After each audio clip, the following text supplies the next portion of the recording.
being with us today, and thank you for your service to our country. Difficult challenges, and we appreciate you taking these challenges on.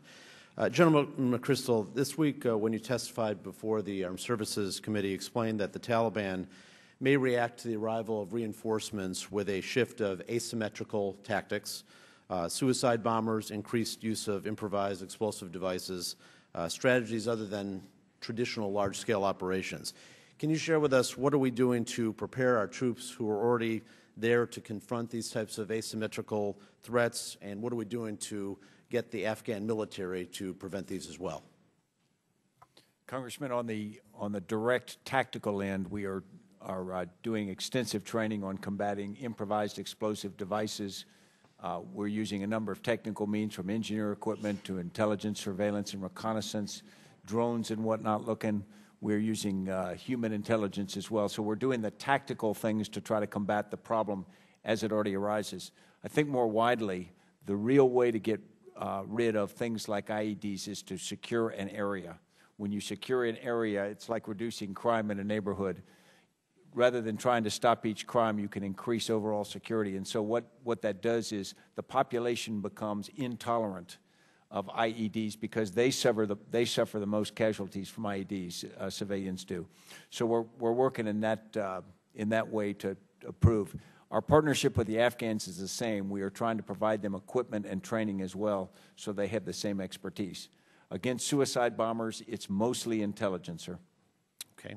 And as a follow-up, I think that one of the discussion points that many people are raising about the whole effort and the tactic and strategy is whether there's a different way to do this, which would be to continue with success to train the Afghan military. We know the police continues to be a more complicated and a lot more effort, but continue to build the quantities of players there, and then use our military in a tactical way, special force, tactical way to go after al-Qaeda where they are in those areas. And of course, this lends itself to the question of these organizations do not respect national boundaries. We understand that, and the discussion has been Pakistan, Afghanistan, but also they can also be more nimble, and they can pick up from one area and go to another area, Yemen, Somalia, other weak states, if you will.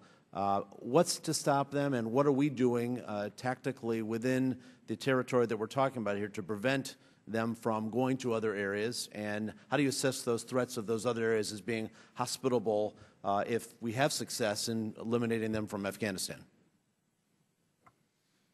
Congressman, terrorists and insurgents do best in undergoverned or ungoverned areas. They thrive on that, and they don't survive in areas that have effective rule of law and governance.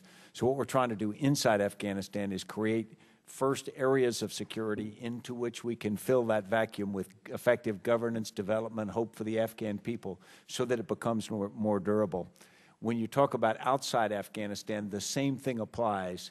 We see terrorists moving to places like Somalia, Yemen, where there is less effective governance. I think our best way forward is to partner with those nations to try to increase governance. We still need to complement that, as we do in Afghanistan, with precision strikes. So you can't allow leaders or sanctuaries to emerge, so you've got to keep them under pressure as you do these other things. So the thing about counterinsurgency or counterterrorism, because there's a lot of similarities, is there's no single answer. It's security, governance, development, precision strike. And I agree with that. I think that those people who are questioning in our communities back home about the effectiveness of the strategy in Afghanistan, also recognizing the threat of the Taliban's influence and the nuclear issue, which is extremely important and is obviously part of the whole strategy here, is this question about you don't necessarily need a whole nation state for al-Qaeda to operate in. I mean, this notion of it's all about Afghanistan or all about Iraq, they need territory, but it doesn't have to be large. It could be square miles to train and to do some of their things, and they can very easily move to another place, even if we were 100% successful in Afghanistan. So how do we respond to that notion, other than the nuclear issue, which is important? How do we respond to that notion of them picking up and going to other places and stopping them from doing that? Sir, the best way is very extensive intelligence sharing with all our partners and then staying after them. It's like following a criminal gang around. Ambassador, do you have any other thought on that? No, I share General McChrystal's assessment on that. it's a comprehensive diplomatic intelligence and a military approach that's needed in The order to time. defeat this network. The time of the gentleman has expired.